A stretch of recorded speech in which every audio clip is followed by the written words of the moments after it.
সাভার চামড়া নগরীতে আছেন সহকর্মী নাজমুল হুদা, সরাসরি যোগ দিচ্ছেন তিনি। নাজমুল, ট্যানারিতে কি পরিমাণ চামড়া এখন পর্যন্ত মজুদ করা গেছে আমাদের জানাবেন।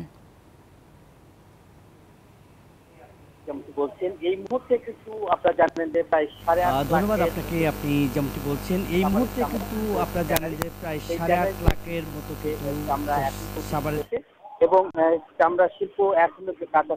চামড়া এখন পর্যন্ত ঢুকেছে এবং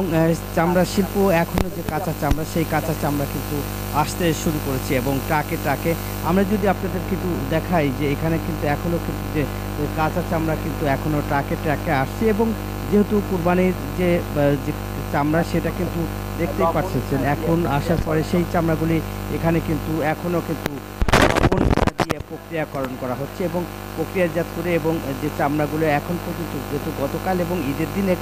এখন পর্যন্ত যে চামড়া সেগুলো কিন্তু এখনো আসছে এবং তাদের আগামীকালকে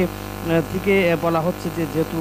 চামড়া শিল্প নগরীর যে পিসি কর্মকর্তারা তারা সংবাদ সম্মেলন করে কিন্তু তারা জানিয়ে দিবেন যে আর কোনো চামড়া কাঁচা চামড়া এখন আর 7 দিনের মধ্যে ঢুকবে না বলে তারা বলছেন। এবং এক কথায় আমরা যেটা বলতে চাচ্ছি যে এখন পর্যন্ত যে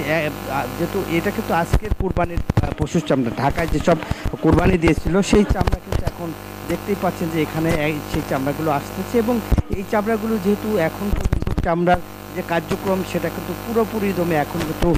যে এখানকার যে ট্যানারি সবগুলো ট্যানারি কিন্তু এখন পুরো দমে কিন্তু সেই কারখানাগুলোতে আসলে কাজ চলছে বলে আমাদেরকে ট্যানারি কর্তৃপক্ষ আমাদেরকে জানিয়েছেন এবং তাদের এক কথাই বলা হচ্ছে যে এখন পর্যন্ত 8.5 লাখ কাঁচা চামড়া এখন এই